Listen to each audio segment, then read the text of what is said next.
আর চলো ভাই, কদিন নাম্বার 11, আজকে তোমার ফাঁসি হবে। জজ সাহেব আজকে তোমার ফাঁসি অর্ডার দিয়েছে, তাড়াতাড়ি এখানে আসো। আরে খুশি কেন হতেছো পাগল? আজকে তোমাকে ফাঁসি দেবো ওরা। কিন্তু কেন? যাকে তুমি সাত থেকে ধাক্কা দিয়ে ফেলে দিয়েছো তার জন্য আজকে তোমাকে ফাঁসি দিয়ে তার সাজা দিবে।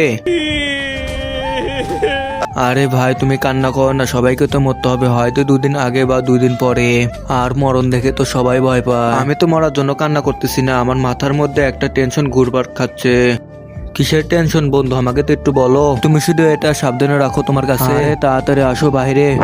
এবার তো বলো কিসের টেনশন তোমার? 5 বছর আগে আমি একটা ব্যাংক লুটেছিলাম, কিন্তু সব টাকা ফুরিয়ে ফেলেছি।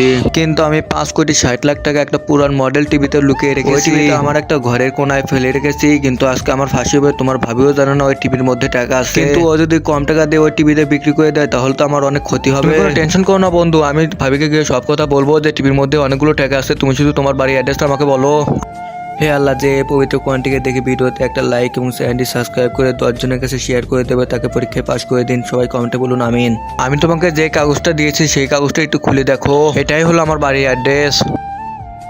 ঠিক আছে বন্ধু, তুমি কোনো টেনশনই করো না, আমি ভাবিকে গিয়ে সব কথা বলবো, তুই নিশ্চিন্তে মরো।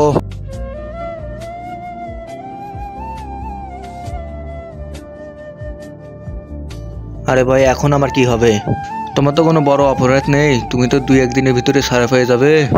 তারপরে কয়দিন নাম্বার 11কে ফাঁসির মাঠে নিয়ে যাওয়া হলো, যেখান থেকে আর কেউ ফিরে আসেনি।